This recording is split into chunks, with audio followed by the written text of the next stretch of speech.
last section or last revision session is about continuum elements. So it's sort of a final way or approach when it comes to modeling. So structural elements, so what we did yesterday was beams and trusses. They are representations of reality. Continuum brings it a little bit closer to reality. So we got far less approximations. But still, those approximations are present in different modeling approaches. So we briefly mentioned that yesterday when we talked about the difference between 2D and 3D. Reality, the way we experience space, is three-dimensional. But we are saying in some situations, depending on loading, depending on geometry, we can ignore third direction, or we can predict behavior in third direction, so we don't need to model third direction. Yeah? Now, I'll touch a little bit on that story that we talked about yesterday. So, if we are modeling something like this, yeah? And that block has got thickness. Now, if you are to use, I don't know how many elements are going to be there. If you use the 12 elements there to measure the front, face. Now, if you are to capture what happens through thickness, you should at least have 3 elements through thickness. 1, 2, 3 in that direction. Which immediately, if you got a thickness to worry about, complicates things. What I mean by complicated is adds more nodes, more elements, more calculations. So all of a sudden from 12 elements, we got 12 in that block, 12 in that, 12 in that. So 36. So at least your model will be 3 times more expensive. It's going to take you 3 times more time to complete and everything else. So obviously you can see motivation, why we are trying to avoid 3D modeling as much as we can. So what we can say is that, okay, that stuff here, we can model as a 2D if we assume certain things. And then we develop those 2 assumptions. First assumption is that we have plane stress. The second one is that we have plane strain. Now, what does that mean? Well, plane is plane, yeah? It means that all those stress or strain live in a single plane. There's nothing happening in third direction. So, plane stress means that stress in Z direction is equal to 0, and plane strain means that strain in Z direction is equal to 0. That is the assumption, and that is the model. Now, remember what your job is. So, is the reality, and we have to find best model to match that reality. Yeah? And then we got models. We got truss being simplest, and we got beam, then we got 2D plane stress, 2D plane strain, 3D shell, and 3D solid, for example. So whatever that reality is, you have to find best and cheapest model for it. Yeah? So, if your reality cannot be captured by plane stress and plane strain, that means you cannot use them. I mean, you can, but your results will be wrong. Yeah? So that's the whole point of this course, is to understand what are the limitations of each. So remember, we talked about trusses, and we said they don't bend. So they are structural elements, they don't bend. So if we have a structure in which we don't have bending, we can use truss elements to model and be of good accuracy. If we can't, then we have to move to the next level, and so on. This one here, 3D solid, as I said, being most expensive, but generally can be used for any problem. If you got a simple cantilever structure like this,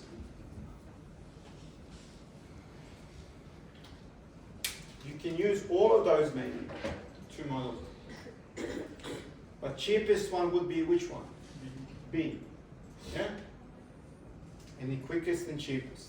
So when I say cheap, in a sense, how many nodes it takes to model that. You already, some of you experienced limitations of the license. Sometimes when in your company or where you're working for, they may say, look, we can only afford, 2,000 nodes. You have to live with it. So that's limitation, that's resource. Your computers could be slow. For complex assemblies, complex structures that we have several million nodes, it makes huge difference if you're going to get results tomorrow or next week, because everything else then gets delayed. So that's why we have those approximations. Now, what makes structure plane stress? As I said, if we got all stresses living in this plane, how do we assess that? So we have to check whether all the loading is in plane, and also the thickness that we have is quite small relative to other things. So structures that may look like this.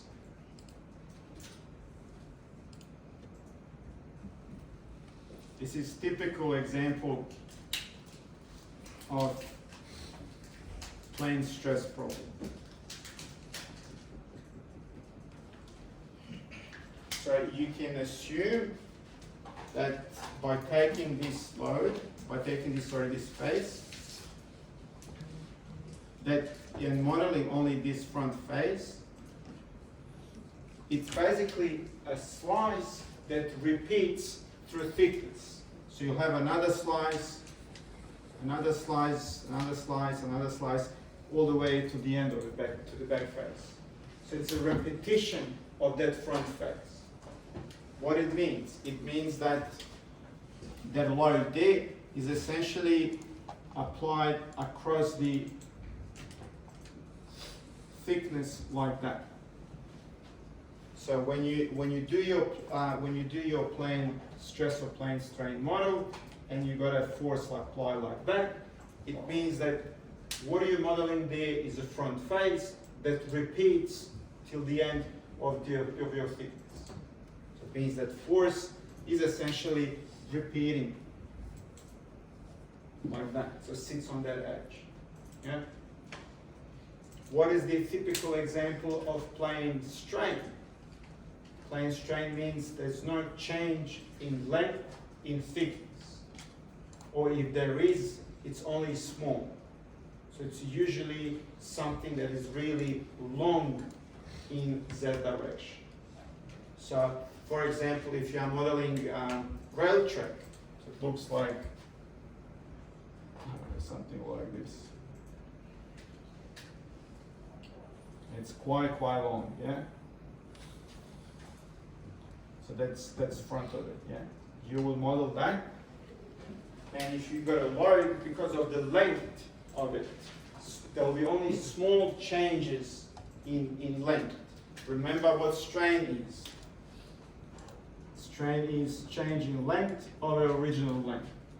And if you got a small length of change length of 0.01 compared to, I don't know, 1000, strain is quite small. So we can say it's almost zero. So that would be a good example of plane strain problem. Yeah? So what you need to understand is, given reality, whether we have a case of plane stress or plane strain, and then we can decide whether one of those is true. Often we may have plane stress and plane strain happening at the same time. So either of those will work. Yeah? Does this make sense? Yeah? Okay. So let's now look at this exercise, the first one. This one here.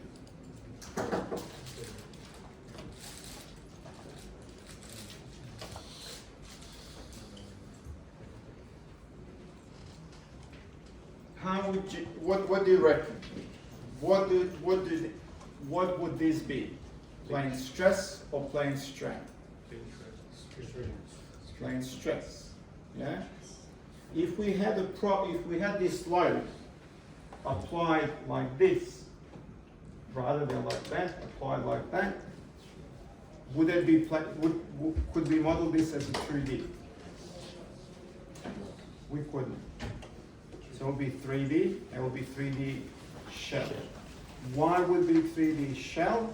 Because thickness of it is much smaller compared to other two dimensions. Therefore, it's a good candidate for shell. Yeah?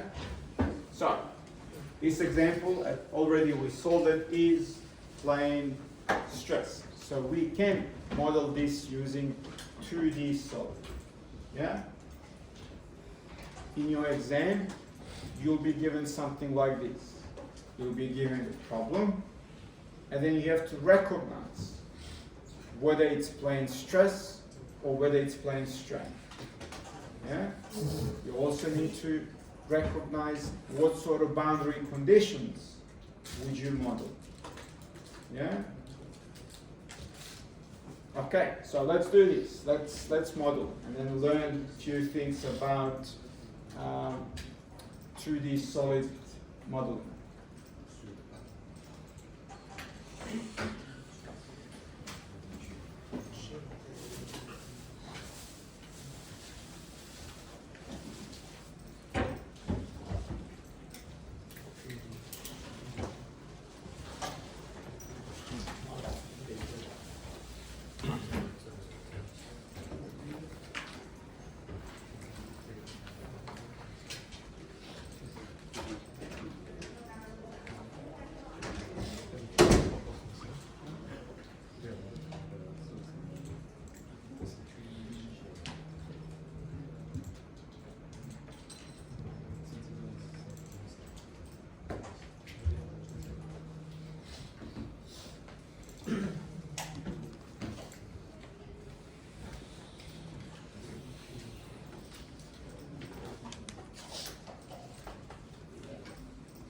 Hello.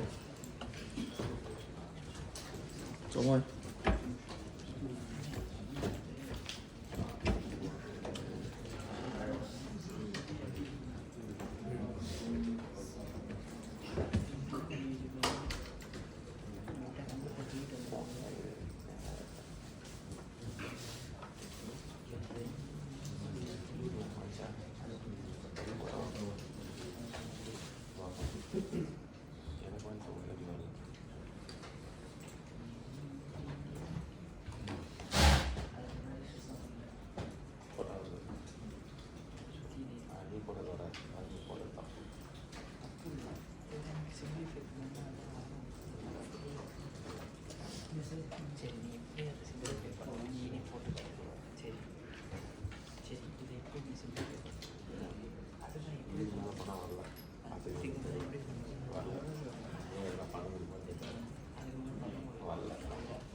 need to draw two parts? Good question. That's what I was about to say. That's what I was about to open my mouth to say that. Yeah. First thing that you need to do is obviously define units. Beside is going to be newtons, meters, millimeters, pascals, megapascals. So once you got that sorted out, then you start thinking, okay, out of these potentially 3 components, what I'm interested in? Do I need to model that back face or back plate? Do I need to model bolts? Or I'm going to be just good with the plate that is there? Yeah? And it's the first thing that you need to make decision on. Yeah, it makes a plate only. Plate and put the bolts as a fixed. Construct the bolt. Yeah. So plate is attached to this back plate through 4 bolts. Do you model everything? Question, well, the answer is not that simple. The answer is not, this or that. It all depends on what you are after. Yeah.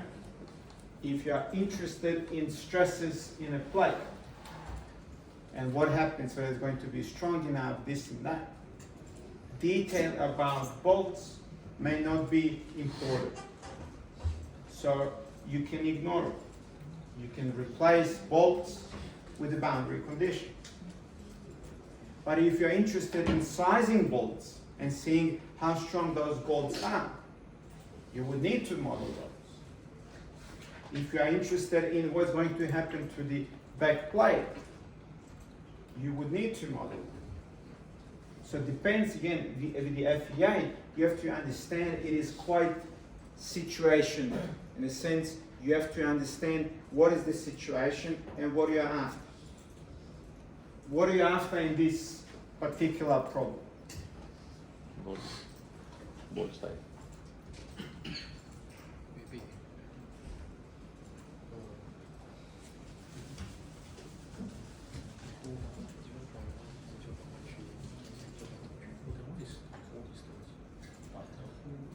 Okay, it gives you, probably instructions what not to do, but the idea is to figure out, given this load, how much of reaction force would be there, so we can go and choose bolts. Yeah. So whether it's going to be M5, M8, M12, M24, or whatever. Yeah. And that's basically what this exercise is about. Figuring out how much of reaction force we have. Yeah?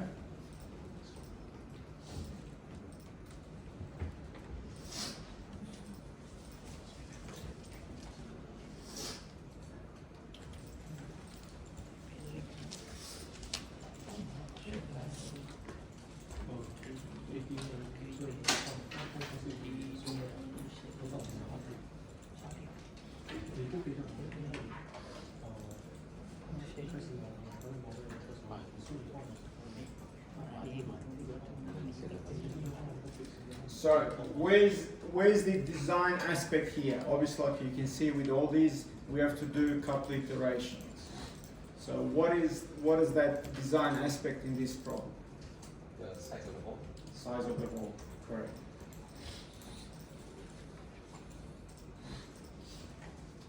The assumption is if the hole is bigger, we can have a bigger bolt. Yeah. So for example, if we assume, let's say M4, so diameter is 4 millimeters. You go through calculations and you find out that per bolt you have, I don't know, 150 newtons. Then you go into catalog and see how much M4 of particular strength can carry. And if it's less than 150, then we have a problem. We have to go with the bolts higher, with the bigger bolt. Yeah?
Sir, I can draw shell in 2D planar, right? 2D planar, I can draw a shell. So if it's 3D solid, that's a 3D plane. If it's shell, it's a 3D shell. But I got the option of 2D planar shell. I mean shell. Shell is a feature, yes. Because if you pick Y, it will be processed and structured. Or if I pick 2D planar, it becomes. If you pick 2D planar Y, you'll have beams and processes. If you pick 2D shell as a feature, it will be 2D solid. Or 2D solid.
Okay.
It's a cross section.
Okay, so first thing, I mean, probably just repeating what you already know, but based on some questions that I had.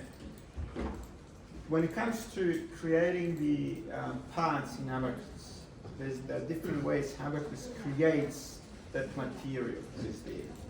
And that is defined here. So first we are defining what sort of modeling space we are dealing with. Is it 3D space or 2D space?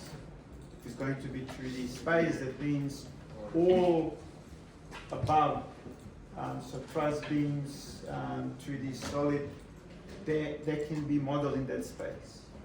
So nothing exists in third direction. 3D, obviously, like, you know, we can have 3D beams, we can have 3D space, but it's important to understand that truss, as like a spring, it's one-dimensional object. It means it can only change or deform in one dimension. But that one-dimensional space object can live in 2D or 3D space. So this, that can only go left and right, can live in a space. So it can go like this, left and right, it can go up and down. You know, in both cases, it can only go longer and shorter, but lives in 2D space. This also could live in 3D space. So it could be like that, but it's always, in local sense, can only go longer or shorter. So you could have three-dimensional beams if it's required. And an example of that would be if you have structure that looks like that, and you've got a force that goes on the side. Yeah? So maybe when you're modeling, you know, the traffic light poles, yeah? And you've got a wind load that pushes on a traffic light. So when you got the traffic light sort of stuff, yeah? And your wind goes like that into screen, pushes against that. And this then needs to be 3D, 3D beam structure. Yeah? So, then, you know, whether it's deformable or not, and at the bottom we've got a base feature. So again, this is called a base feature in a sense. What are we sketching? What are we creating? You've got a name shell, and don't get that confused with the shell and everything else that we are dealing with. This is sort of modeling feature in Abacus. You know, they probably should have called it something else. But that says, and the difference is what is shown here. If I picked wire and did square, you will get this. So basically, you will capture lines that you're sketching. But if I do exactly the same thing, but pick shell, it means I'm capturing material that is enclosed by that square.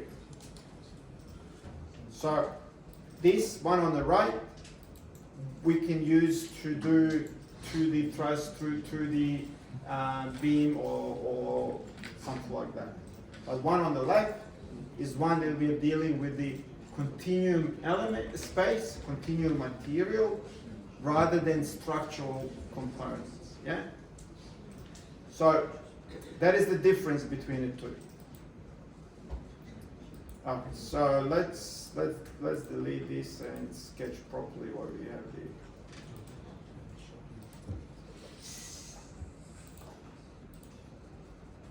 So it's a shell, formable 3D, yeah. And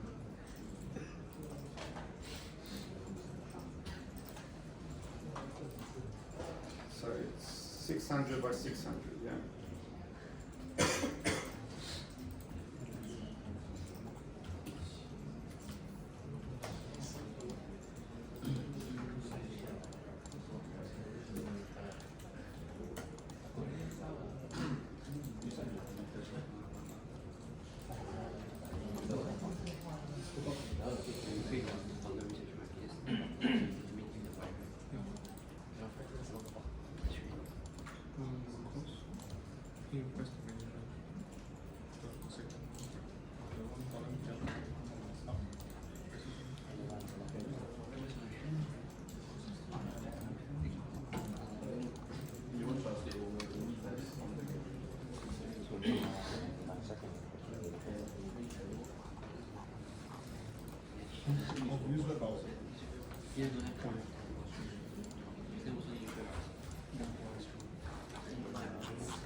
Okay, now we can propose dimensions. So let's say whatever we got Draw there. the circle.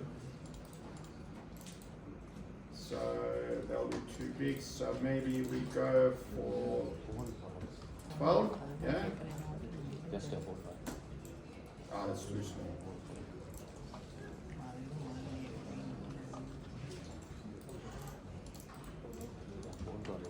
So let's go maybe 10. Yeah, let's try it. Let's see what happens.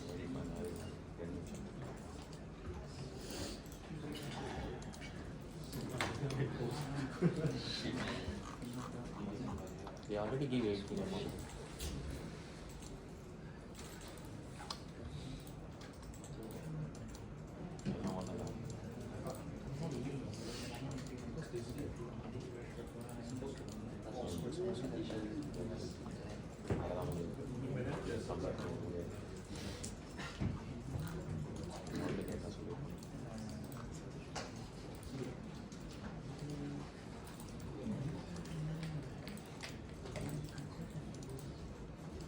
Okay. That's what I have. Now, material, same story what we had before. We can maybe start with aluminium. Yeah, it doesn't say like in what material. Steel.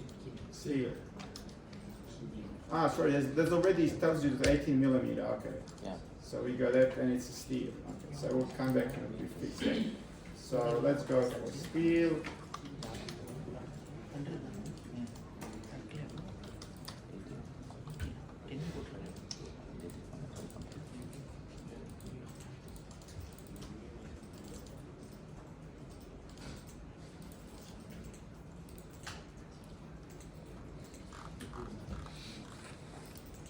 How you read the dimension?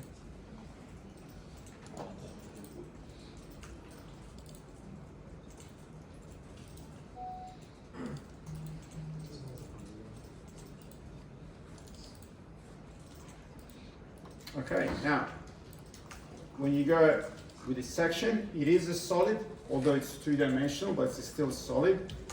Homogeneous means it's got the same properties in all directions. So in X direction, Y direction, so on.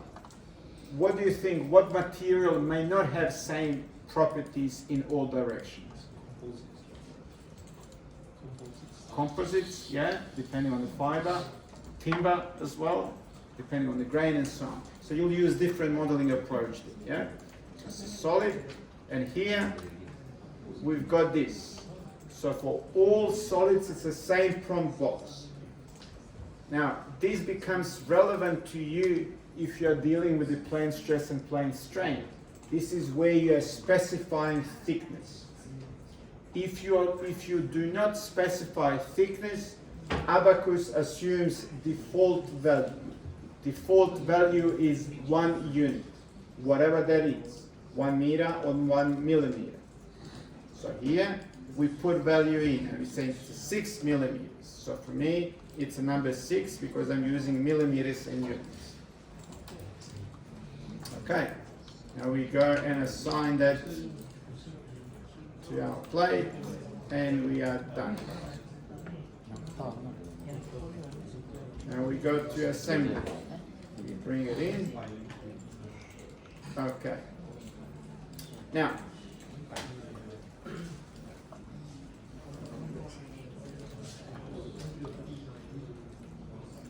we can go and create a step. Again, it's linear perturbation. When it comes to loads, we can do easy ones, so which is boundary conditions, so BC.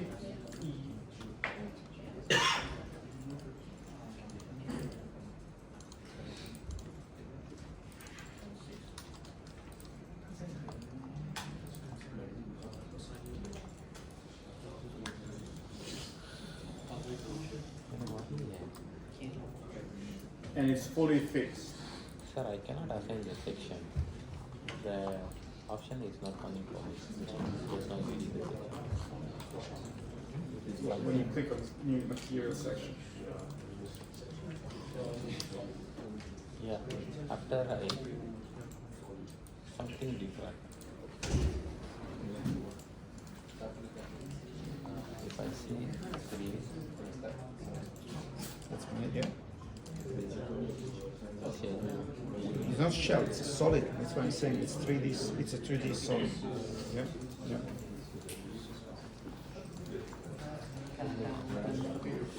Okay. Load. Now we have a point of discussion.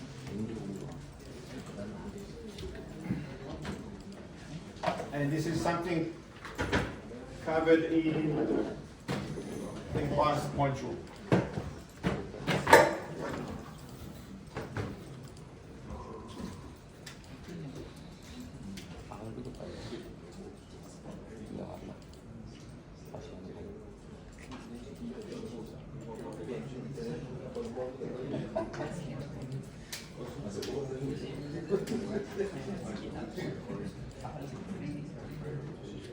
So, when we are applying point load, had it been a beam or a truss structure that looks like this, we've got a nodes that are there, and with the structural elements, if you put a load at a node, it gets translated or transferred to the rest of the structure without issues. What we have here, this is not structural element or structural modeling approach. It's continuum. It means that everywhere inside here, we've got material, yeah?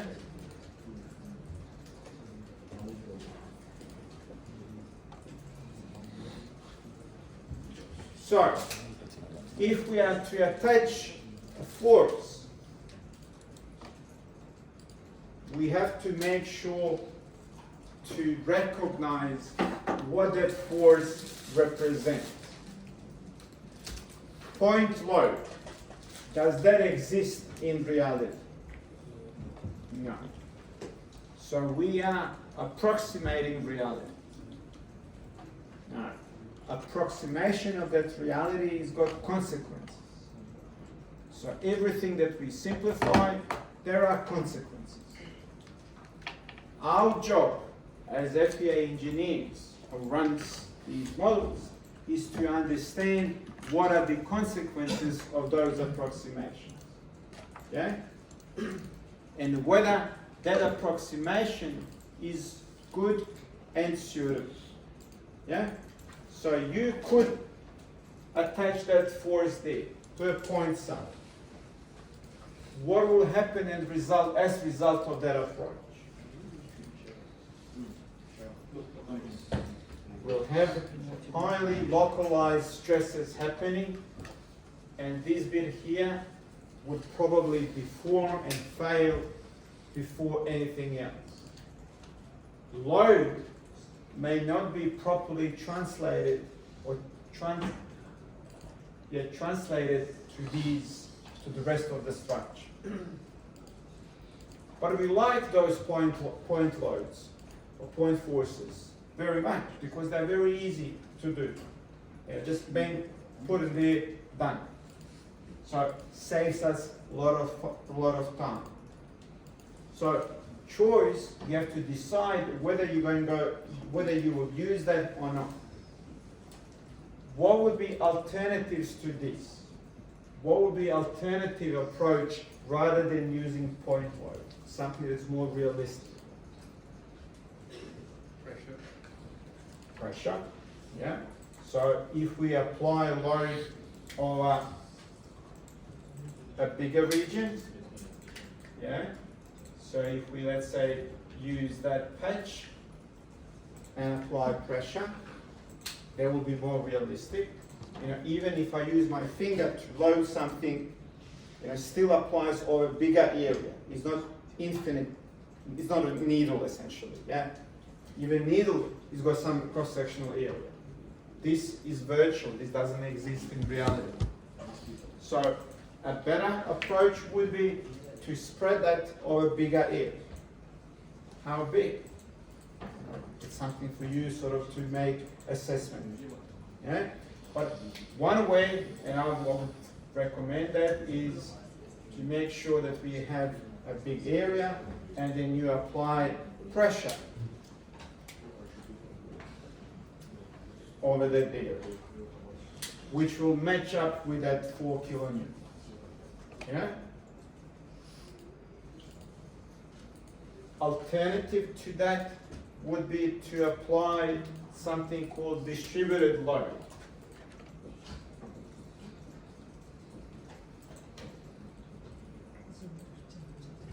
I think you face this in solids 3 when you had structure that looks maybe like that. Sorry, probably hard they can't see it. And you got, it gets sort of represented like this. It tells you like 3 newtons per millimeter. That is distributed load. You could apply something like that here, which is more realistic. But again, you have to figure out what value. So if you are to apply a total of 4 kilonewtons and you got a width of half of unit meter, let's say, what would be your distributed load then? So you have to recalculate that. Yeah? Okay, so how are we going to deal with that one? Any preferences?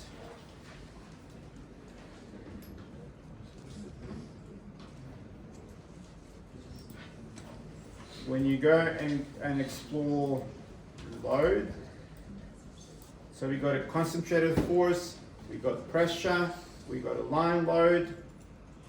These other bits are not relevant. So we can let's say with the, let's explore this, yeah? Let's go with the concentrated force, yeah? And then we got a problem. Because what we need to do when we're applying force, there must be a node at location where we want to do. So I have to go about this partition, yeah? So do we have where, what is that? So 45.5. So was that 5 or 6? So let's partition line, yeah? So we partition line.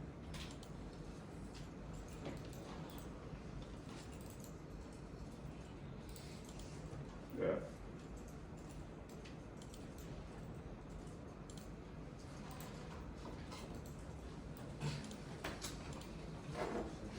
Interparameter. Yeah, so we got edge, already partitioned, so let's delete that.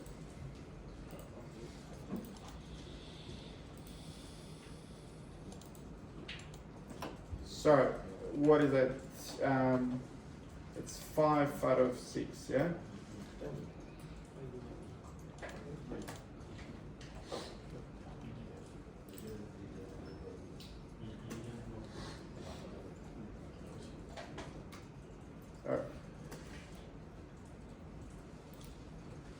A33.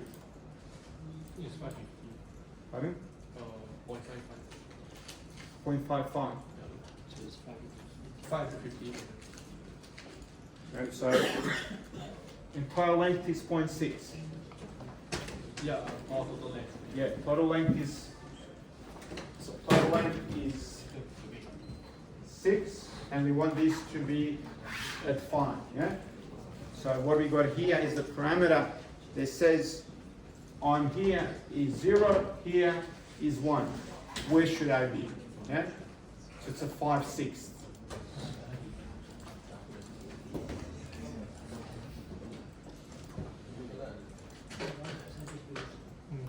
Does that make sense? 0.833. So it's 5/6. 55 was 60, so it's 11, 12, not 6. It's going to be 0.83. What are we saying? Say again. 0.55 over 60, it's not 5 over 6. 0.55. You're right.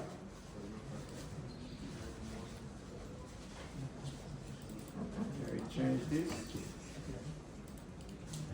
Okay. So what did you do the calculations? 0.9166. 9166. 9166.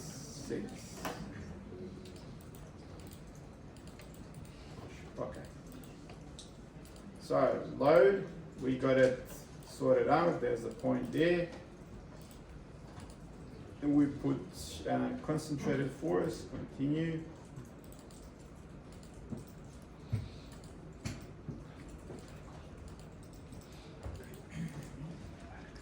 And we got 4,000 there and 0 in Y.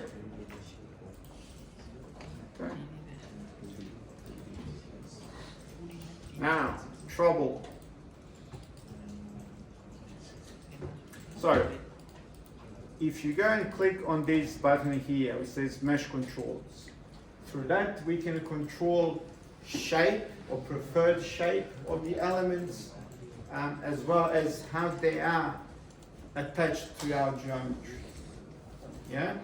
So we may say, okay, let me go for quad, so all of them to be four-sided, and any orientation is okay, doesn't need to be structured. And then if you go and seed it,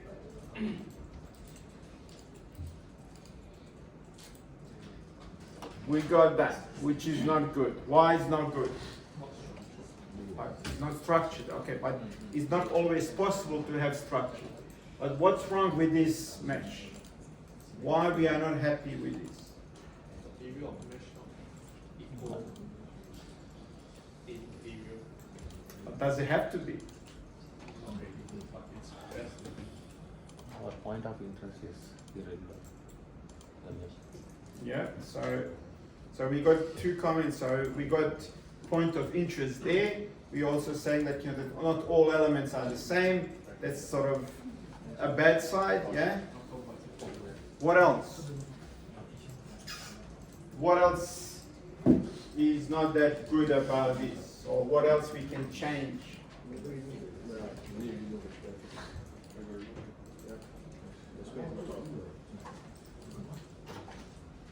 Where's our area of interest? Here. So this bit here, that space, or more precisely, probably those. That is the reason of interest. That is the place of interest. So you would expect to have at least in those regions finer mesh. Yeah? Everywhere else is not an area of interest.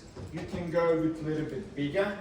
You can go with a little bit uglier. In a sense, elements are not retaining their aspect ratio. So, what I mean by that, if you got an element that is like this, aspect ratio 1:1, that is the best element you can have. Anything that deviates from that aspect ratio is not good. What I mean by not good, I mean could be good enough, but ideally you want to aim for something like that. Reason is the way elements are defined mathematically. Remember, like we said, spring element, but what abacus C is K minus K minus KK. Same thing here. We see these elements, but Abacus sees that differently, sees that as equations. The way those equations are defined, and they said they are accurate when it's 1:1. Once they start changing or losing that aspect ratio, their accuracy decreases. That may not be significant, but it does decrease. Now, usually aspect ratio changes as you start loading. Yeah? If I was to load that single element, it will end up being like this. And that is basically what elements do. It's their job to do that. But they eventually said their accuracy decreases. And it's okay because they're deforming. Now, if you got an element like this, that starts off being ugly and not 1:1. And when it starts deforming, obviously accuracy is not going to be as great. So you have to be mindful of those things. When we talked about regions of interest, this bit here is also so-called region of interest because that's basically where the load is applied. Yeah? So you want to make sure that you got enough elements in connectivity so it's transferred over here. Yeah? So let us go and do some of those changes and improve potentially mesh. So one first thing would be to reduce element size. And let's see what we have here. Okay, a little bit better, yeah. Then we may go and do edge seeding, for example, here around. Oops.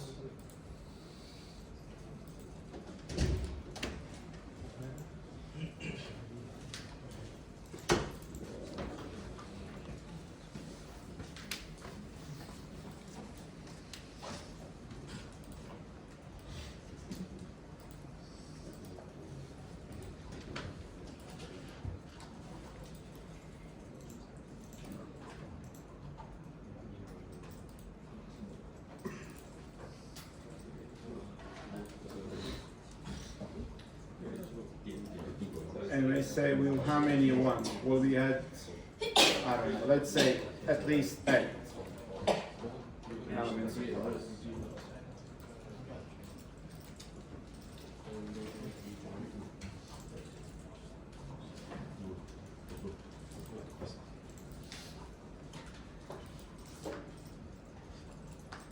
I don't know if I changed anything, improved anything, but that's okay. Maybe this edge.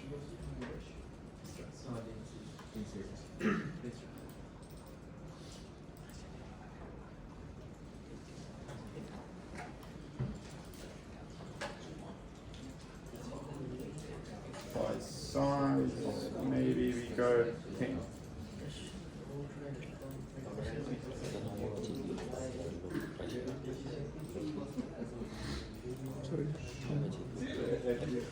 Okay, it doesn't really matter, but it illustrates the point.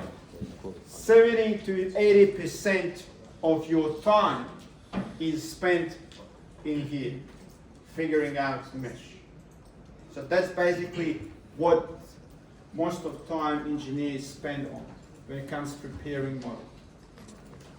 Defining boundary conditions and applying them is not as time consuming. Everything else is. Critical part with the boundary conditions is you can go wrong. You can put completely wrong boundary conditions that do not reflect reality. This is a bit sort of a process that takes time because you have to try this, try that, what's happening there. But eventually you would develop a technique, a ways of looking in these situations, it's good to do this, and so on and so on. Let's go ahead with this. So that defines shape, that defines size. Now we need to define type. What type of 2D elements we are using. And we go that by clicking here, assign element type. So we've got options. Is going to be plane stress or plane strain. We agree on plane stress. Now, what are the other things that we can make decision on? Whether it's linear, whether it's quadratic, whether it's full integration, or whether it's reduced integration, or it is incompatible mode. So what would you go with?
If we take this to be our element, yeah?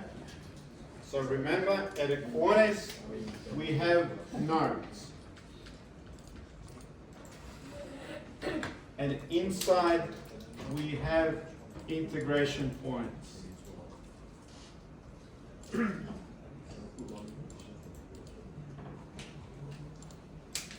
If we have, this is full integration element.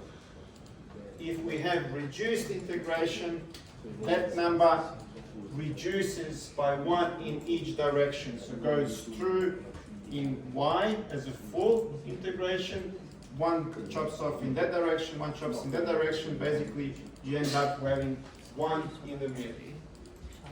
So that is full, and this is reduced.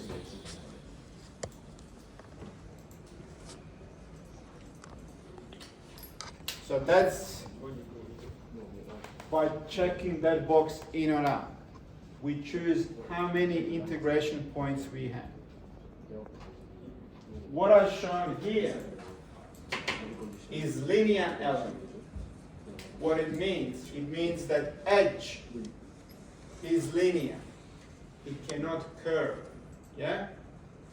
If we had additional, it's called internal node.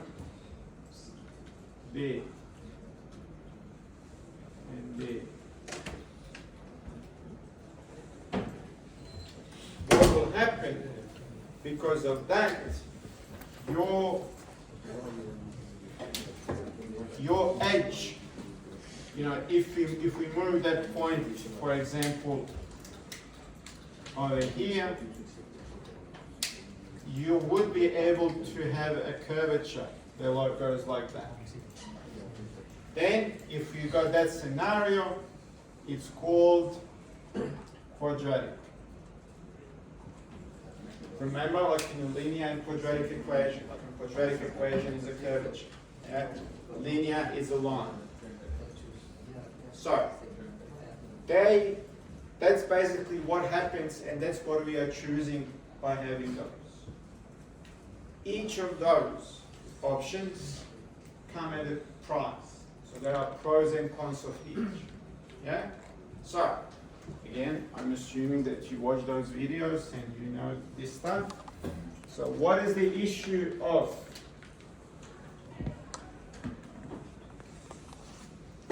linear element with reduced integration?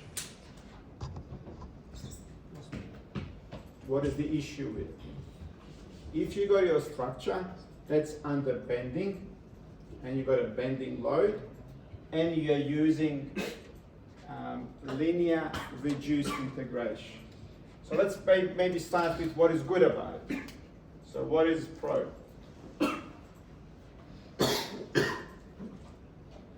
So linear reduced integration. What's so good about it? Why are we using it? Lesser processing. Exactly, fast. Yeah?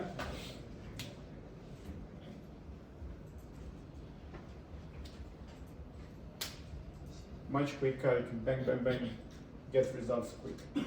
So remember those matrices that we talked about, yeah? It's got one integration point, basically where the stresses are calculated, compared to 4. So at least, but it's more than that, at least that one there with reduced integration is 4 times quicker. So that's good. What's bad about it? Less realistic. Less realistic. Let me write it down and we start unpacking.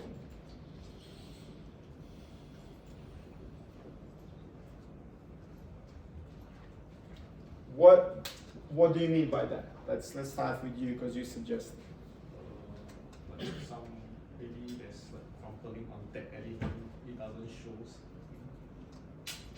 Close, at least you're going that direction. What did everyone else think?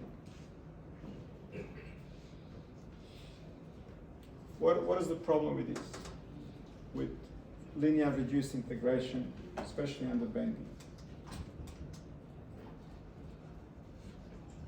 Have you heard of hourglassing? No? So watch those videos. What happens is that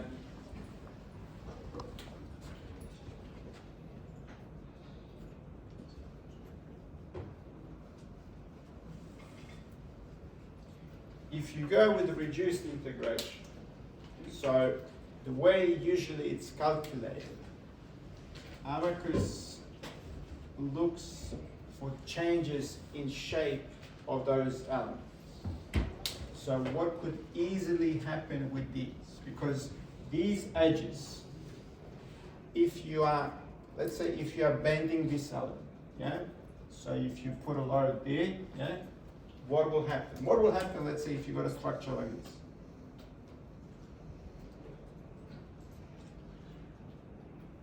And you bend it. How would that be formed? Yeah. The structure would probably do something like that. Yeah? Makes sense? Now, what happens there is that at that point where the load is applied, you got more vertical deflection. You got more of that deflection than is here, for example. Yeah? So essentially your structure has got a bit of a curvature. Same at the bottom. It looks like that. Yeah? Now, imagine this element here. And we said it is a linear element. So this one here, this edge, both of these edges, that edge and that edge, it cannot curve. Yeah? So if you want to capture a situation like this, what you will observe is that this side just gets a little bit longer and this side gets a little bit shorter. Yeah? That's basically what happens. So that's how that element deforms. Because edges, sides, they cannot curve. What then happens is that due to that deformation, because you got only one point at which stresses and strains are calculated, this element is not able to pick up this deformation. So older element deforms because you got too few integration points. It's not possible for this element to identify deformation. And you got situation of so-called hourglass. And you observe that by having elements deforming like this, like hourglass, because you got it sort of cascades. So basically, that's where the term comes from, hourglass. What it means, what essentially says is that there's no deformation. Something called strain energy is zero, but in reality, it should not. It should not be. So, if you are using those, that is a problem. Yeah. So, what is the alternative? Alternative is to go with what? Full integration.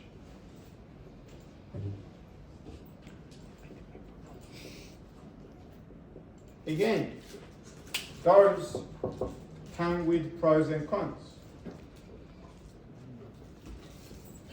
It's much more expensive. That's one thing. It potentially solves that problem of hourglassing, but creates another problem. Another problem is called shear locking. So if you go with the full integration, so linear, full, you got shear locking. What happens, just a bit more theory, but again, watching the video, is elements are stiffer than they should be. Yeah? So results that these elements report, they tell you that structure is stiffer than it is, and reality shows. For example, in reality, if I put 1 Newton on this book, it will bend. But if you run the analysis, Abacus would say, if you put a 1 Newton, it's going to stay like this and would not change. It says it's much stiffer than it should be. So that's a problem with these elements. So generally, they tend to overestimate performance of your structure. Yeah? So what are the other options that we can go? We can go quadratic. Quadratic solves those problems. So quadratic are more expensive because why? You got originally 1, 2, 3, 4 nodes, but now because your edges are able to curve, you'll have those additional nodes in there. So all of a sudden, number of nodes bend goes up. So if you use quadratic elements, very quickly you will reach your license limitations. So if you use, let's say, what is that for? So it'll be 1, 2, 3, 4, 5, 6, 7, 8, 9, 10. There'll be 10 nodes for those 4 elements, but if you switch it to quadratic, all of a sudden that goes up by that many extra. So you will exhaust license. That's basically where the cost is. Again, same story, because you have integration points there, they will take much longer to compute. So quadratic elements, although they are accurate and more accurate, they are more expensive. So the good compromise between the two would be to go quadratic but reduced integration. So it will be still more expensive, but not as much. Now, these issues become relevant if you are dealing with bending. If you do not have bending, if your structure does not bend, you don't have issues of shear locking, you don't have issues of hourglass. It's only because of bending nature of the bending, how that puts deformation on your elements, that you have these issues. And that's something that you need to identify and report in your exam. If you are given a problem like this, I want you to know, I want you to report, to tell me what size you used, and also what element type you use and why. If you submit your work and you use linear reduced integration and you haven't explained why that is good option, and you said completely ignore the fact that there will be chance of hourglassing, or even if hourglassing is visible, then obviously you don't know what is going on, and it would not be complete ends. Yeah. So element types when it comes to these sort of 2D solids is important. So how we can identify the hourglass? How we can identify? Let me try to replicate that. So if I go back to and delete this.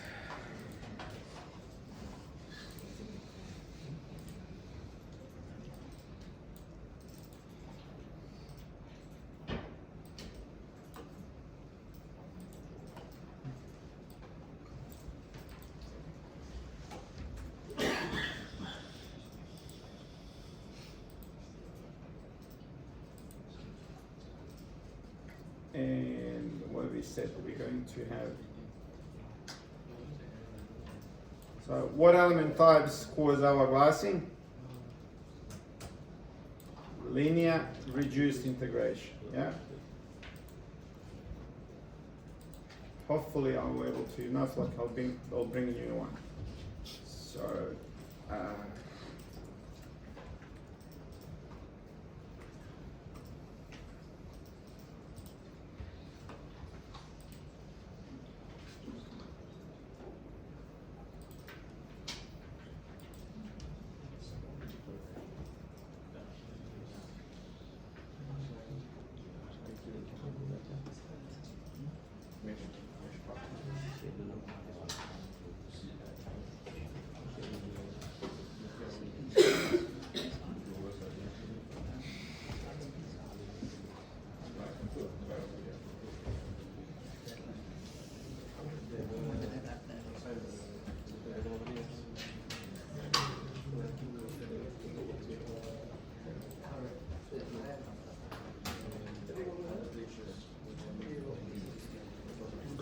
okay, this is perfect example.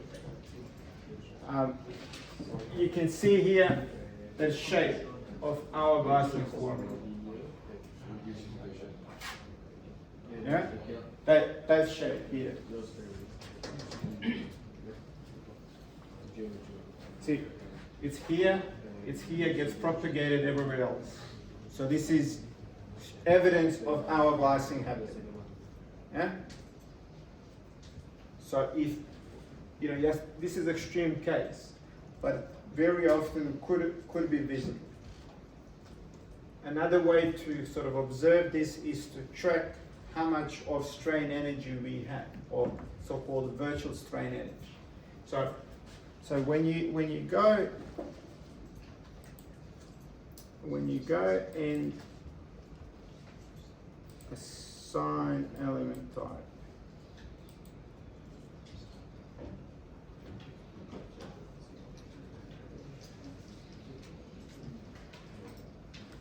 abacus, so hourglass control, hourglassing stiffness and so on.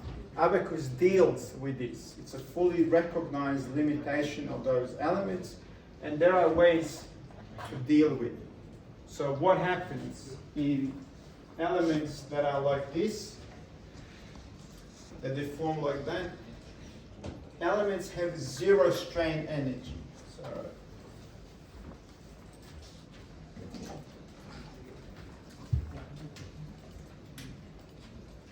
what would be the best way to, yeah.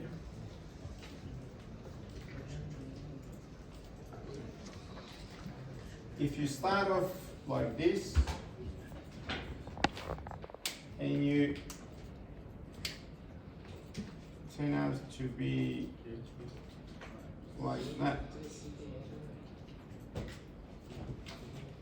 and you have one integration point that is here.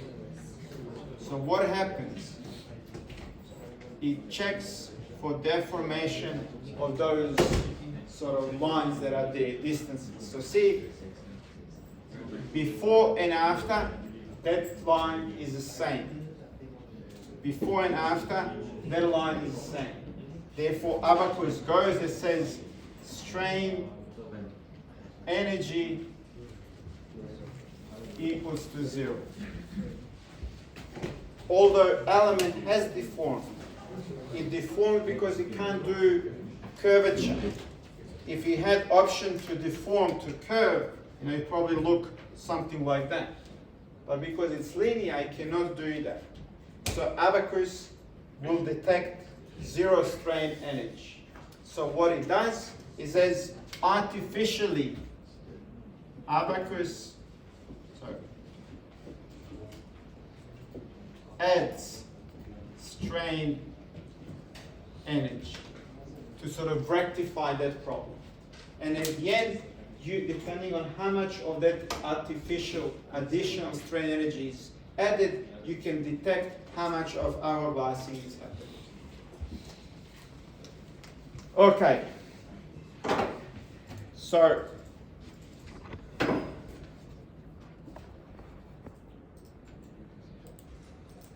you want to finish this up yourselves? Yeah? So remember what I did here with the load? I put a point load. I want you to try and use other approach. So variations to this.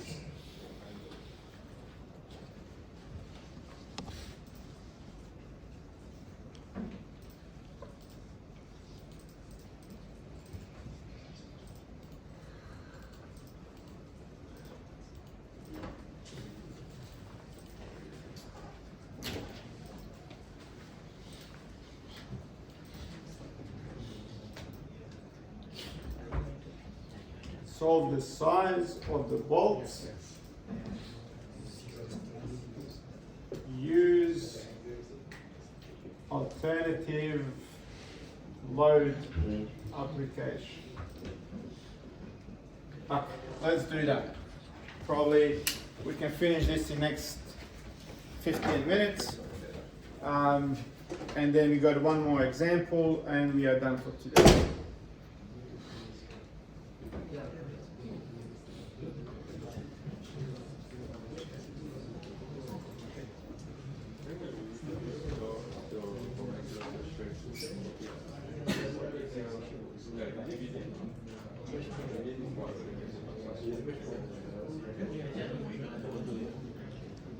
I'm having issue with cross section. I did something wrong with ratio. I cannot figure it out what is wrong.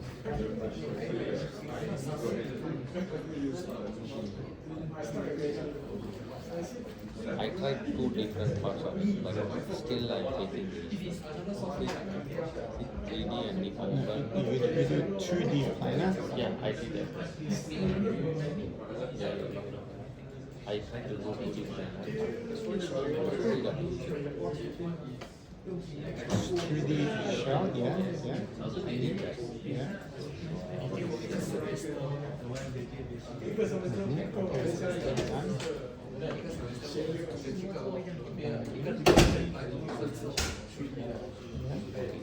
So So if you go to module, property, I had the steel. Section, section. 3D section is Then you go solid section. You go for solid section. Homogeneous. why I couldn't go shell Shell, when you do 3D shell, then you'll choose that.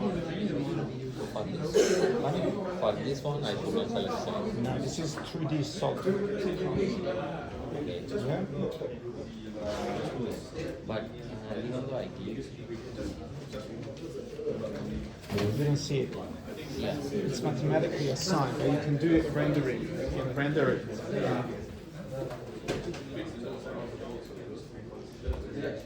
So if you go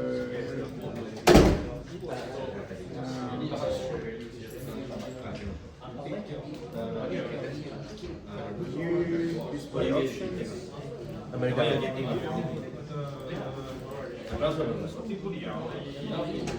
Because it's 2-dimensional, yeah, you can't see it.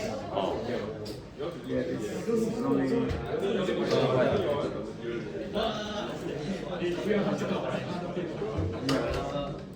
Because it's three-dimensional structure, there's no thickness, it's only mathematically assigned. So I no need to do the section assignment manager again. I no need to do You this. need to assign it, yes. But it's not able to assign. If I do that, the one is not working. I select. Have you made the section? Yeah. I create.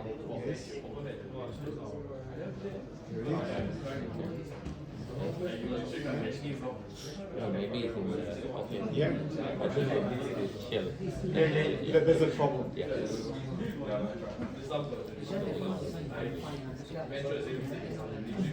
Then you create the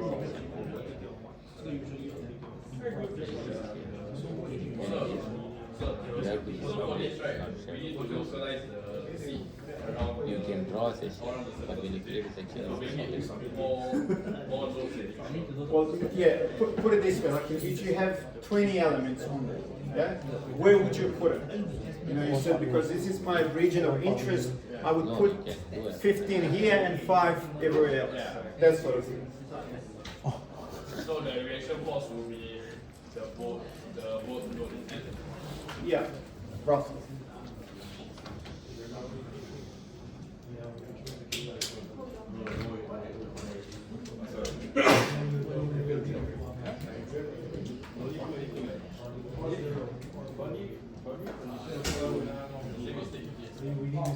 Only for initial loads, then loads then is DC should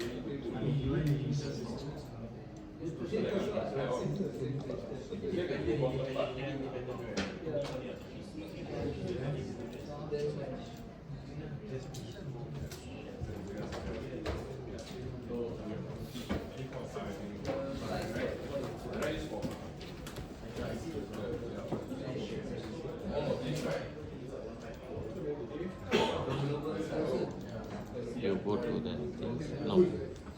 You need section.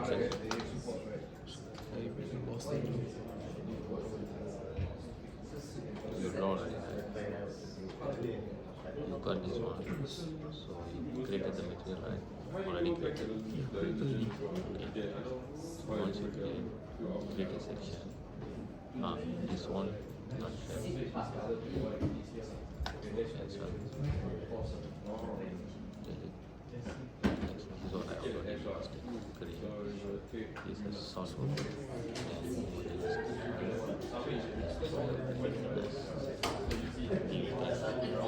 Six. Okay. Okay, done. Radius. Select.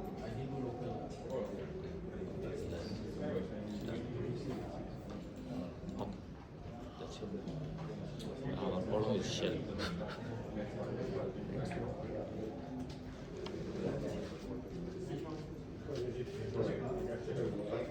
When I draw outside it's shell.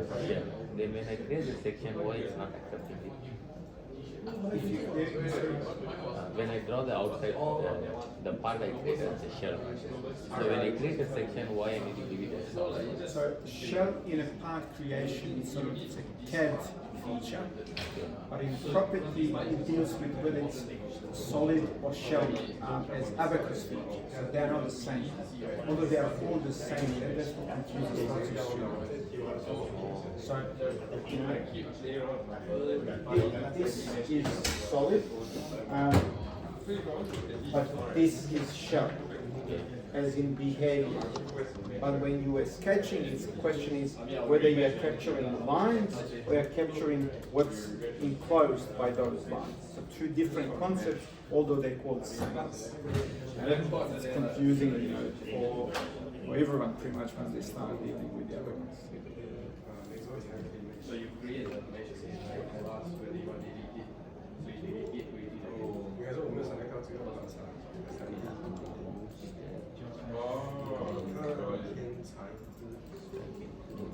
就是像那种写了，对啊。But then another thing is, you want to know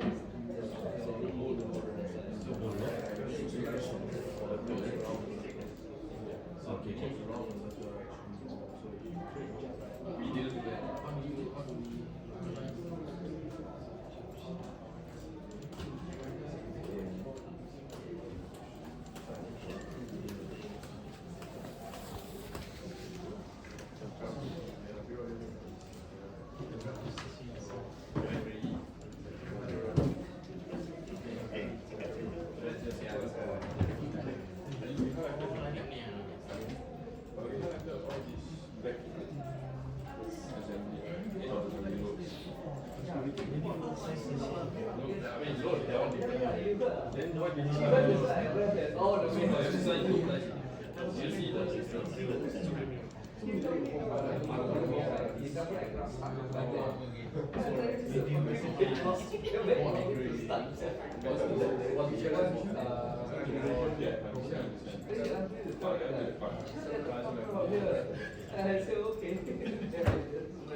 有冰茶醉咩？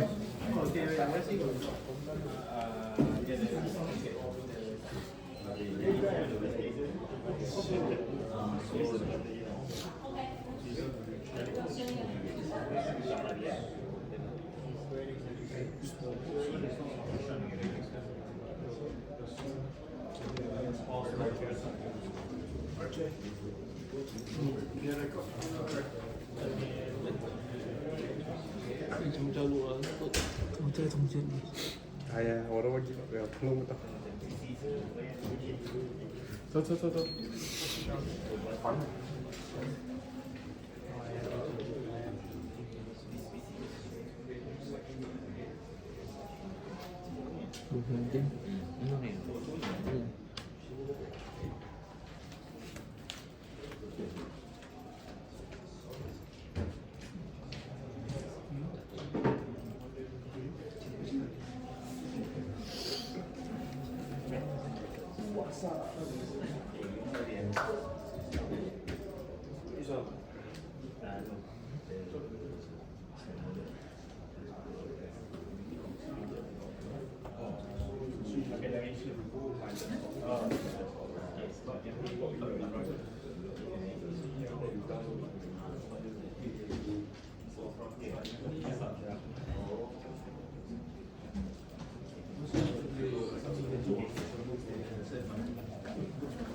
I guess today I can stay back.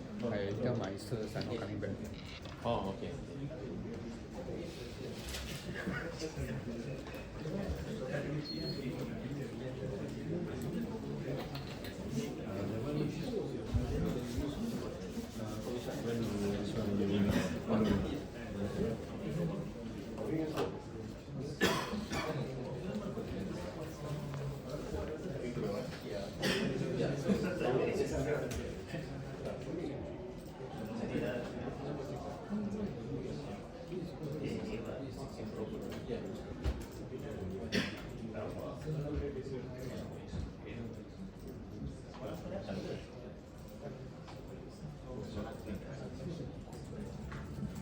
Yeah, just a little bit.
Yang kat sketch tu ni kan warna kan?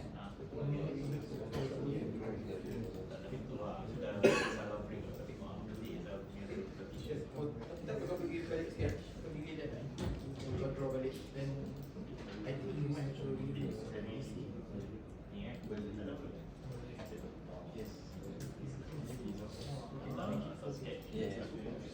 Macam tadi was once you do that, PC kena dia. 这边应该也看到。 Macam this tu, you don't need that. You do that.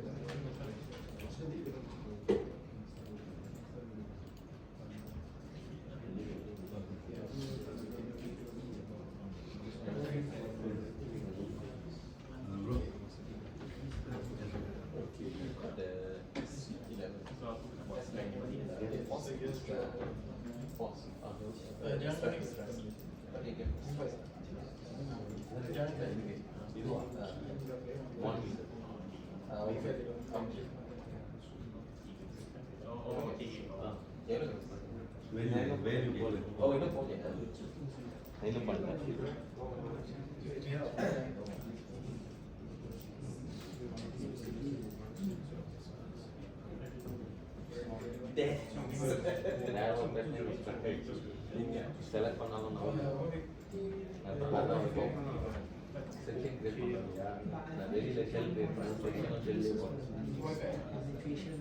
ஓ அவ்வளோ so solid அது shell correct வந்து வெளியில் shell போடுறது அதுக்கு என்ன shell போடலாம் shell போடலாம் so அதில் ஷெல் போட தெரியும் உள்ள செக்ஷன் ஏன் ஷெல் போடணும் அது டிஃப்ரெண்ட் மீனிங்கு ஆனால் வேர்ட் மட்டும் தெரியும் தெரியும்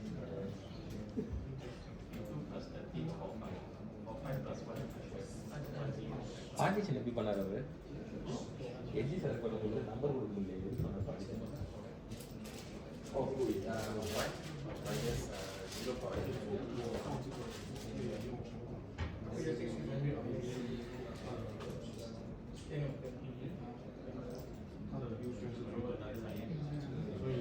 basically just make sure you don't go the last true.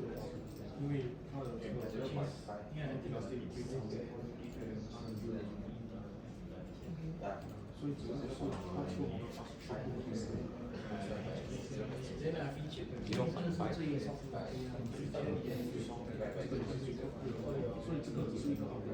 所以 out of one 这个我定就是比较难。如果 0.5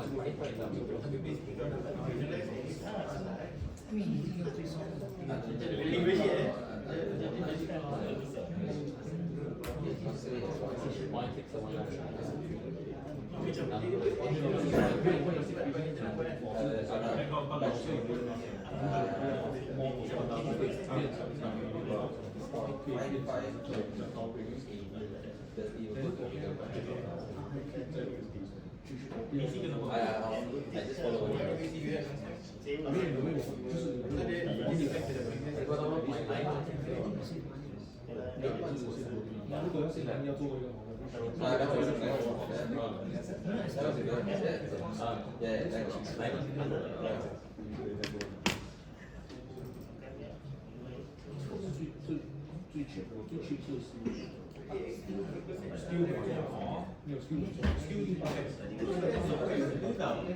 what skill 你还可以在后面他的我不要说我没有做到去真的去到更好看的那个他说他旁边是很好的所以打那个地方拿个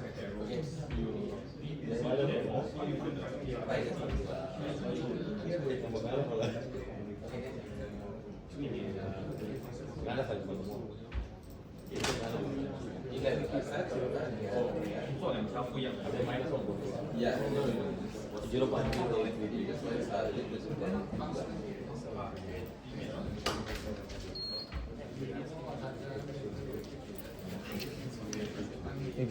Yes. Okay. Apa tes? Not for H1. Yeah, he will become an undergraduate. Really? Yeah.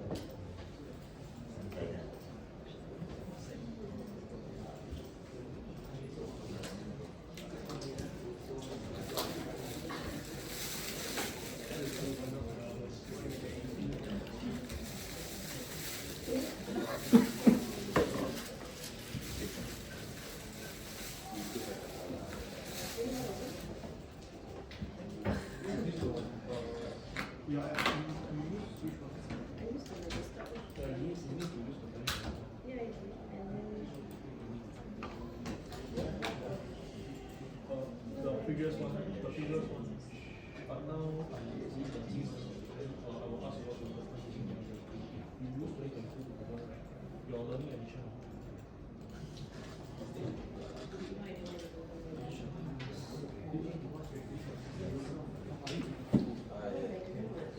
Because they will have pop up like the school.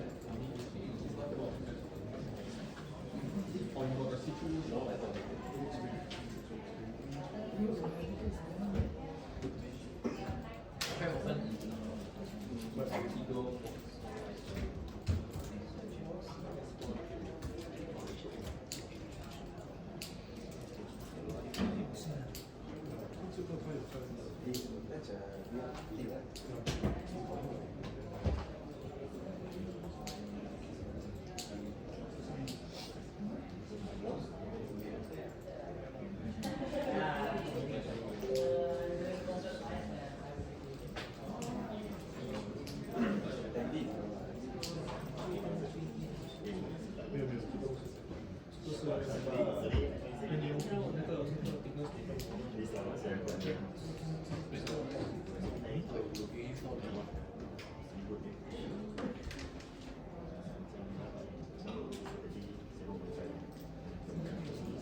I give the same mission, but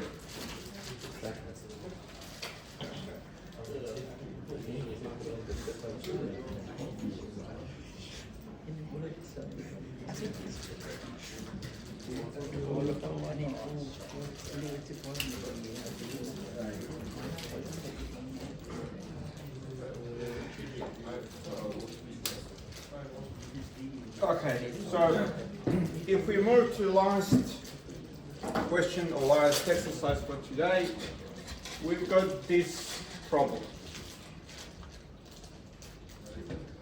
My first question for you is, if this is our problem in 3D, is this equivalent to this 2D solid model? Right? Okay. Yes or no? Someone says yes, someone says no. Yes. Who says yes? Let's see who says no. Why no?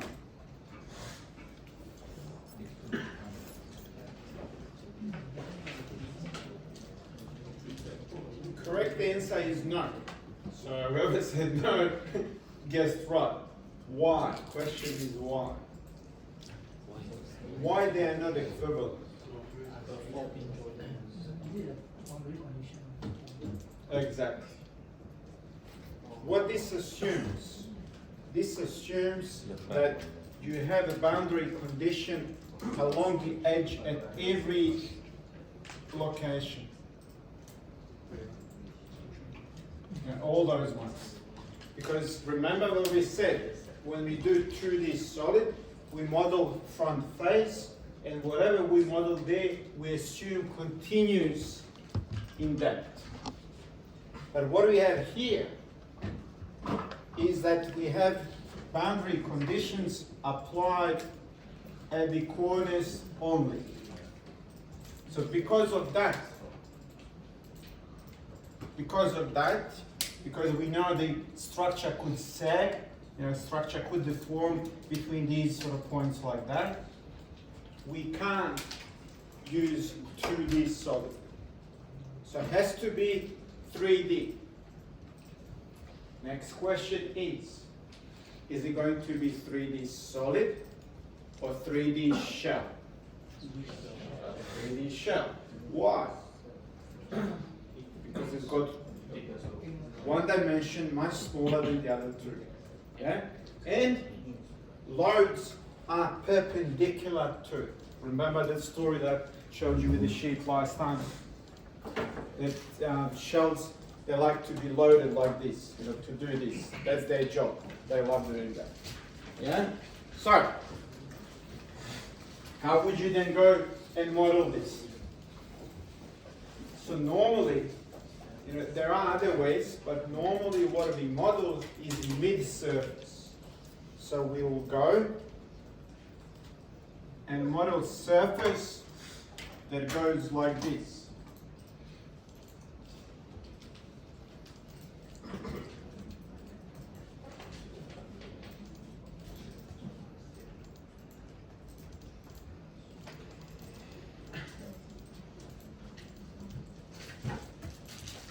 And everything else.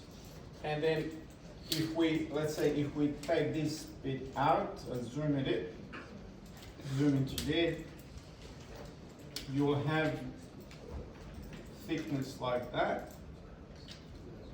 and you got your mid-surface. Now, surface doesn't have thickness, yeah?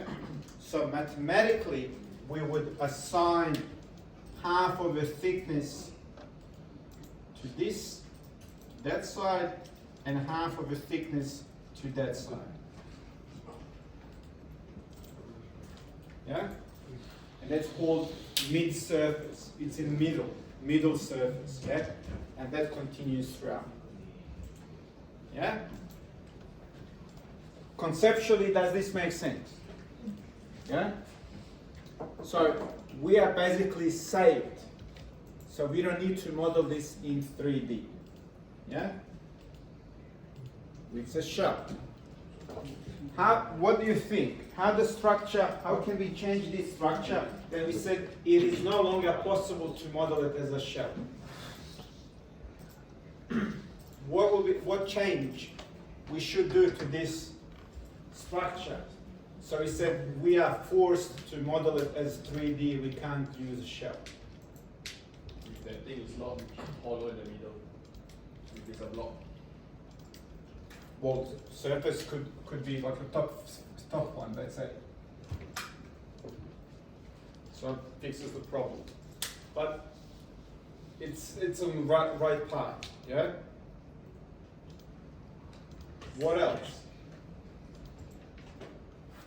It's related to this. If you have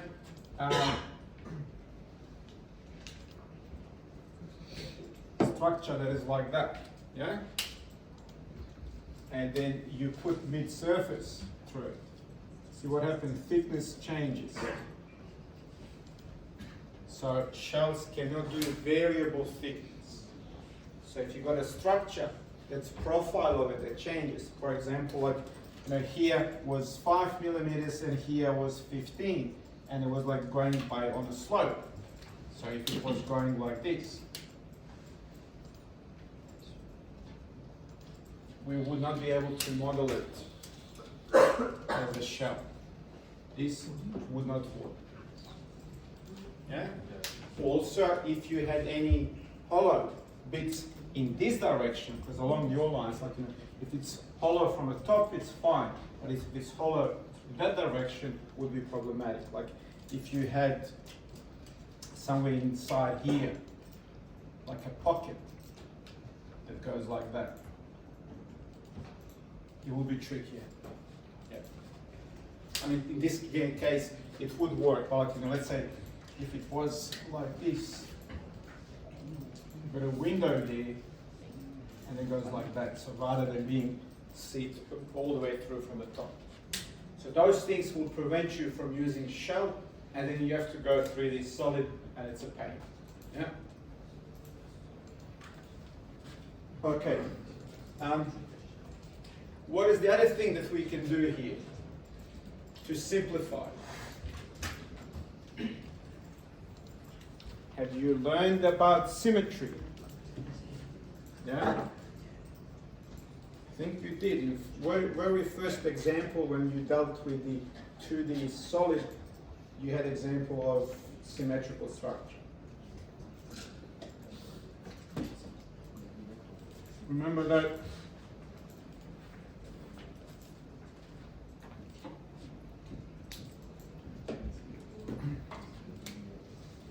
remember that problem that we have like this? Yeah?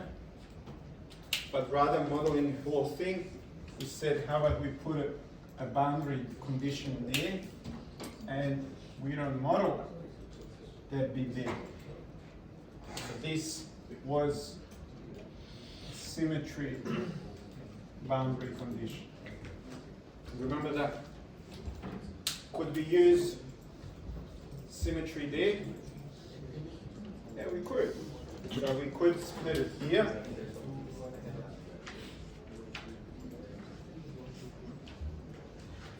And just model 100. That will save us nodes, computation, and so on.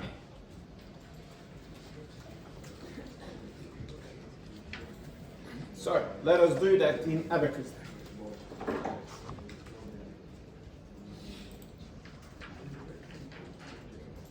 Sir, if the section is symmetric but apply load is not symmetric, can I use that? If the load is, well, yeah. That comment here, which makes lots of sense. To use symmetry, we have to have three things symmetric: geometry, load, and a boundary condition. Boundary conditions. Only if you have all three of them symmetric, then you can use symmetry. In this case, we do have that. We got the same boundary condition, we got the same load, symmetric load, we got symmetric geometry, so it's full symmetry there.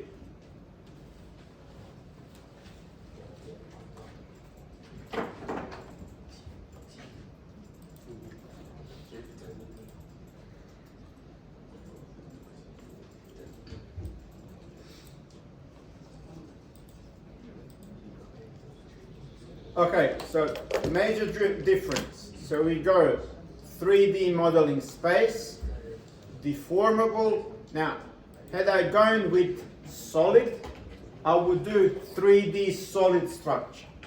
But that's not what we are modeling. We are modeling 3D shell. Now, ask us here, how are we going to model this?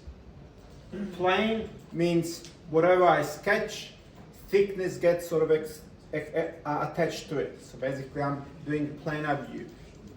Extrusion is if I do lines, those lines will be extruded into planes.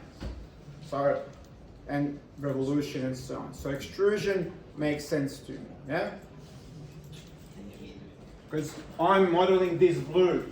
So basically I'm modeling those 1, 2, 3, 4, 5 lines, which I'll extrude into this direction. I'll have surface.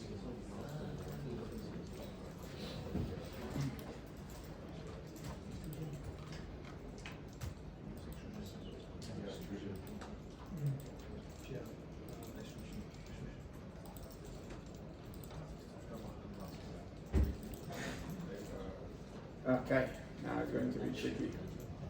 So what was it? 200, 200.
Okay, so what's wrong with this picture?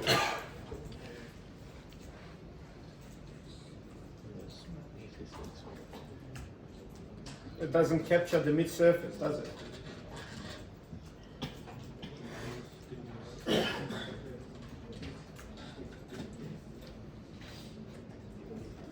So this bit here,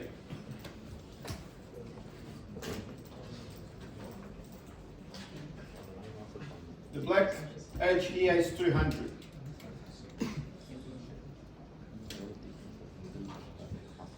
What is the blue length? 3 mm. 197. 197. What is the blue length here?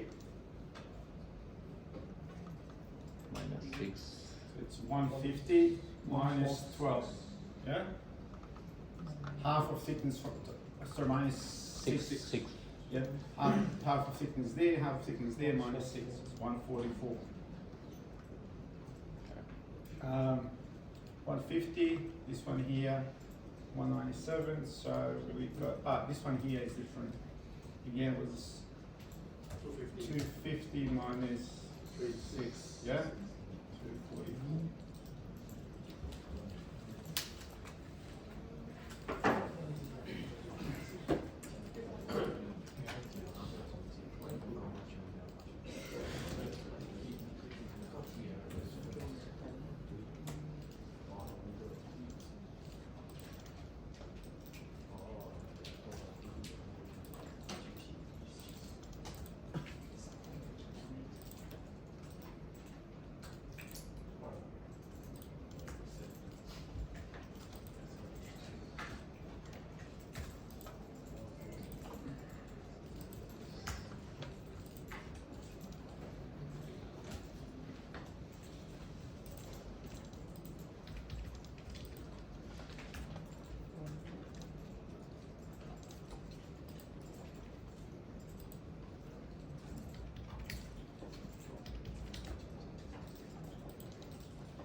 Okay, so I'm done with the profile sketch. It asks how much to extrude and what is the depth, 250.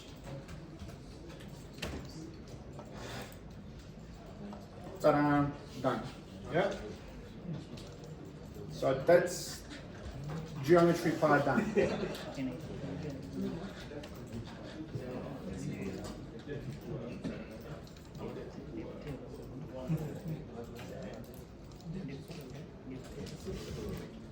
Okay, what does it say? It's a steel again.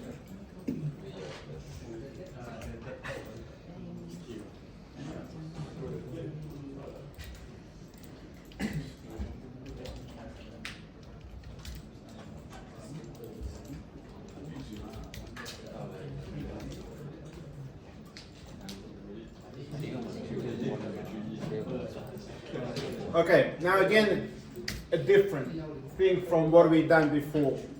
So when it comes to section, when you create section, in category here, we used to click solid. We had to beam and trusses, we had solid for 2D solid and 3D solid. Now we have to use 3D shell. So basically, shell as a section is different from shell as a sketching feature. Yeah? So we have to use shell homogeneous. Remember, I said in your 2D solid, we used solid as a category, as a section. But here has to be shell. We go continue, and here asks us what is going on. It said, well, we have not modeled physically thickness.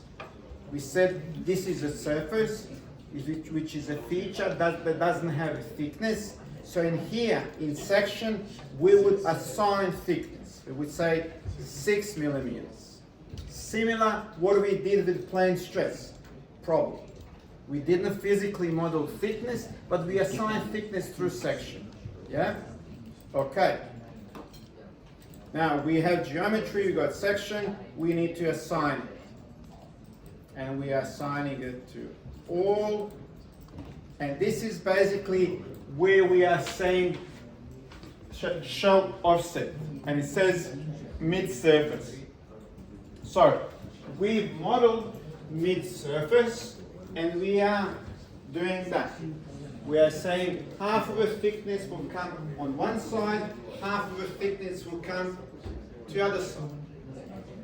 Abacus allows you to have other options. Yeah? So you've got top surface, bottom surface, or specify. What it means that we could have done this. We could have modeled this edge here only. So the bottom surface and do the same job. Rather than going through the trouble of finding middle surface, we could have modeled the bottom edge or top edge and then go here and choose where thickness will be assigned. Is it going to be assigned to the top or to the bottom? Yeah? So in our case, we had mid-surface and we okay. And then we go assembly, create, bring that in. Okay. Now, one thing that you may do if you go view, assembly display options, you can render shell thickness. And you can actually see it. So we've got a scale factor of 1, but I can make it like 3. Sorry. So everything is 3 times thicker than it is. Yeah? So you can see what's happening there. Yeah? If let's make it 5 so we can see what's happening there. Yeah? So see, it's a middle.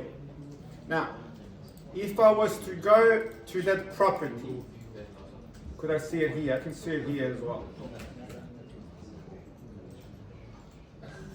No, I couldn't. So if I went to that property and change it and said, look, let me choose that as being top surface. So we pick top, yeah? Okay, dismiss. We go into our assembly and see what's happening there. So thickness gets assigned on top of what we sketched. Yeah?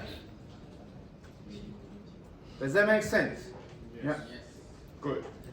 So let me go back and change this.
Now, another thing to be really mindful of is that when we talked about 2D space, we had X, Y, and rotation about Z.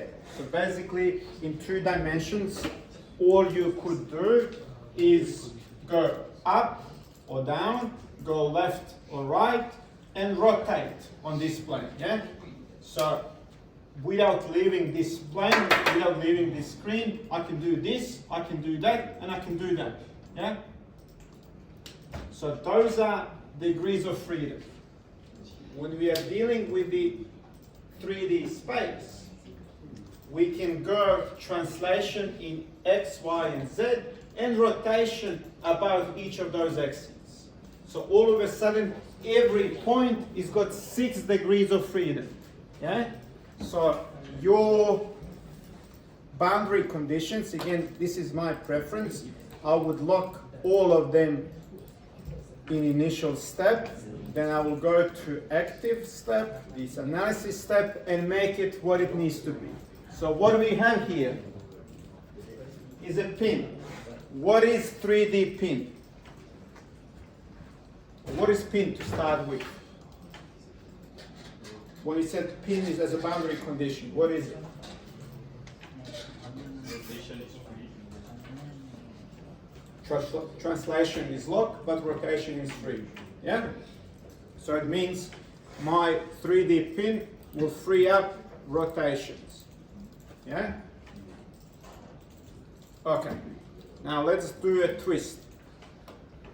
I love doing these twists. Let us say we have a roller here.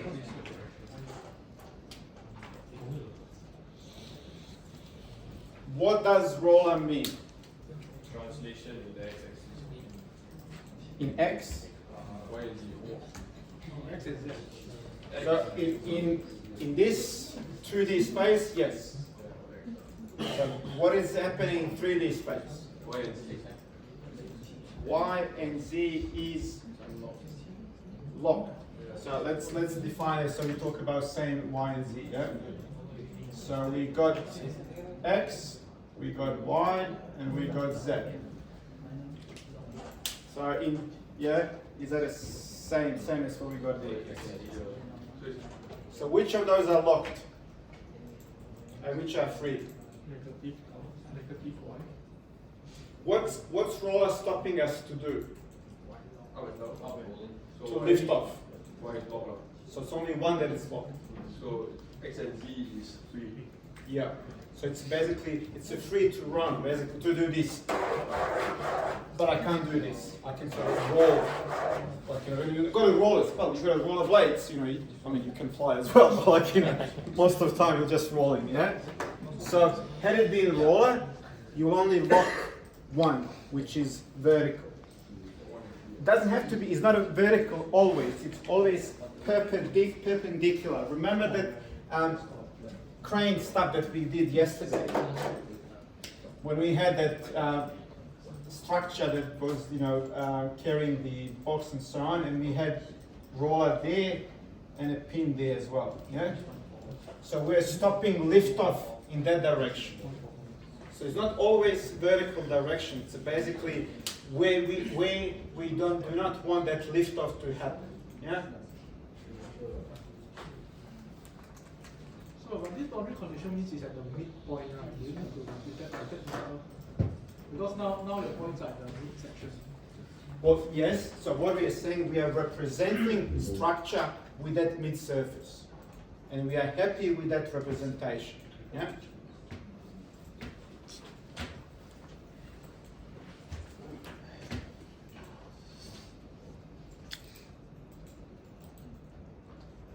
Load. Yeah.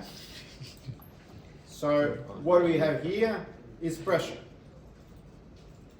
And pressure is applied on surface.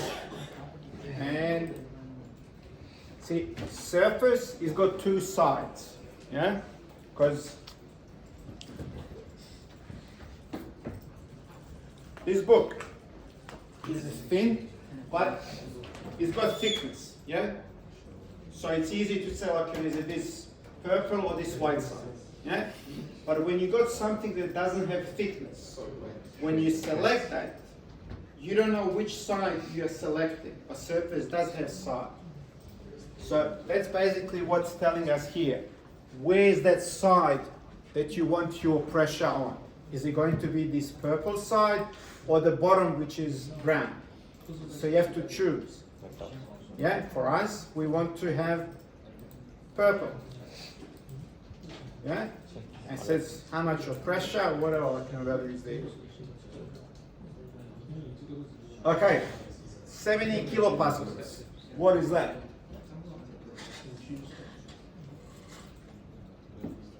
Remember our lengths. Our lengths are in millimeters. So 70 kilopascals, how many megapascals is that?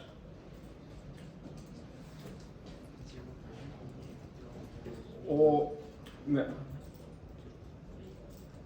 700 kilopascals is what? How many kilopascals in 1 megapascal? 1000. And we only got 70, so it's going to be 0.07. Okay, there you go.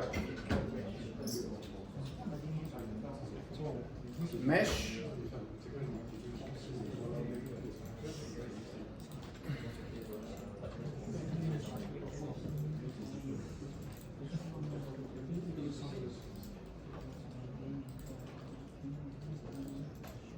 Okay, works out well. If you want to have more control, you will click on assign mesh control. You assign everything, and you said, I want to have a quad, I want to be structured. More or less, you'll end up with the same mesh, but this is you controlling it. So Abacus was smart enough to recognize what's going on there and gave you this.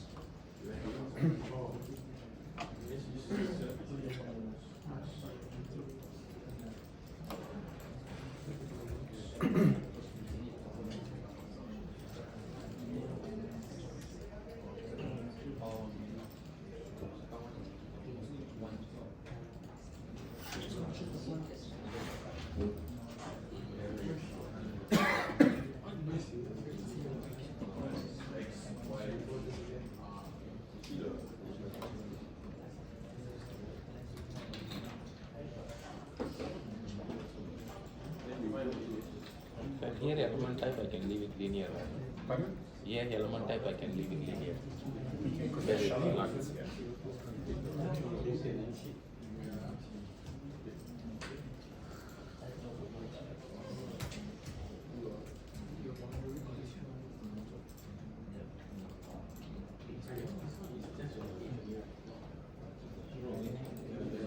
Okay. Is that what we are expecting to see? Yes, we are. So structure basically deforms the way we want it, or way we are expecting it to deform. Yeah? Yes? Which one? Load, okay, yeah. So on the load, so boundary conditions. So in the boundary conditions, we said it's a pin, so we are not allowing it to translate at all. So that's the boundary condition. And then if you go to load, we go for pressure. So you would go pressure, and then you specify how much of pressure you want. And it's uniform pressure rather than anything else. Yeah. And that's it.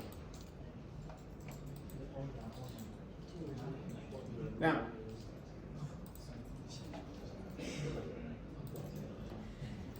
to solve this, it took on my computer 0.1 second. Yeah? So, and to model it was like what, 10 minutes? Now, how about you go and model this as a 3D solid? And see how long it will take to finish modeling and how long it will take to compute, to solve. And that's going to give you a bit of experience how to go about 3D solving. I mean, you saw 3D shell is very easy, it's not that complicated. You have to just recognize whether we can model it as a shell or not.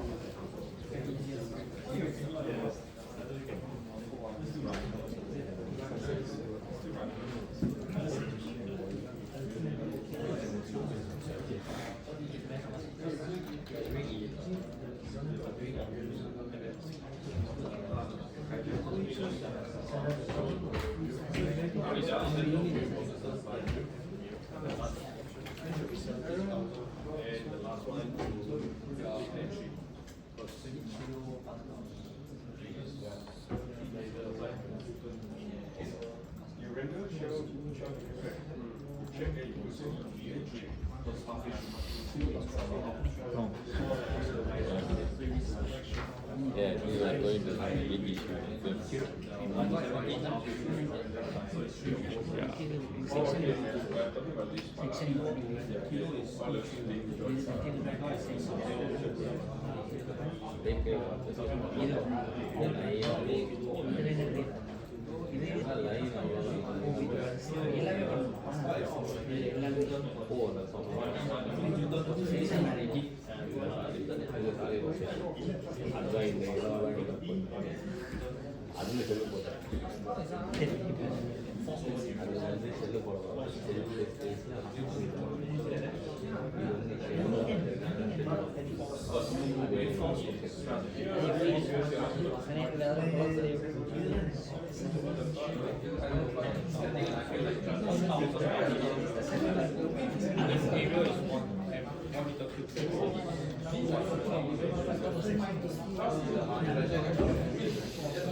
Siapa sulit, kambing sulit. Tidak usah juga segera malam dah. Ada எல்லாமே இதே மாதிரி ஆகும். அந்த instruction அதை ஒரு create பண்ணி நீ இதை பண்ணி கொடுத்தீங்கன்னா இது சொல்ல வர தெரியும்.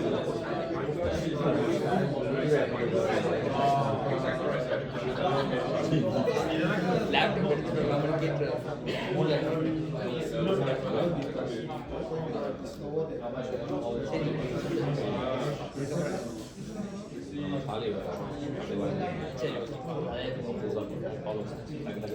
நீ சொன்னா ஓடி ஊரே பண்றேன் பண்ணு சேவ் பண்ண இது சேவ் பண்ணி எடிட் பண்ணி mobile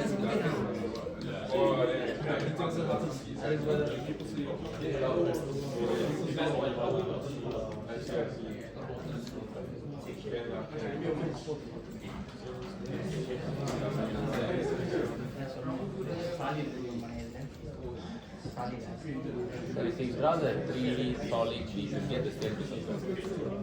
Yes, potentially. There will be some variations, obviously, because for thickness you have 3D solid will give you more detail. Yeah? So you may realize that, for example, due to boundary condition, you have a region here that is highly stressed. Yeah. Shell that may not pick up that much. But roughly, generally, you will have it.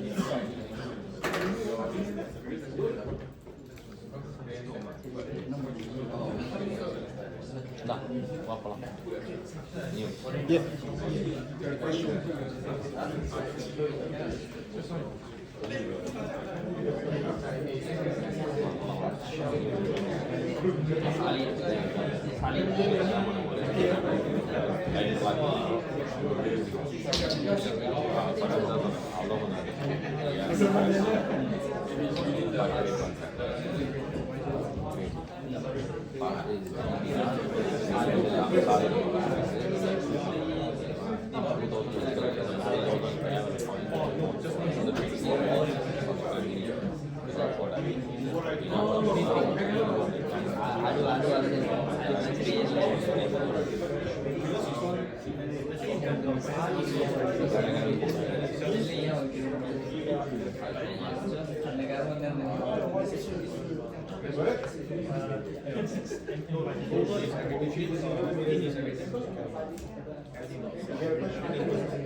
Equal. Equal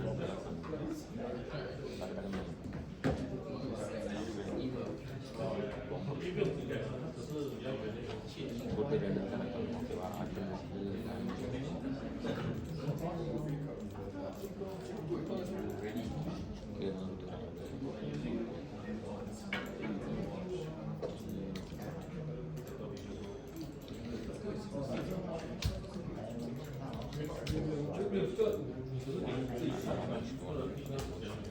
We're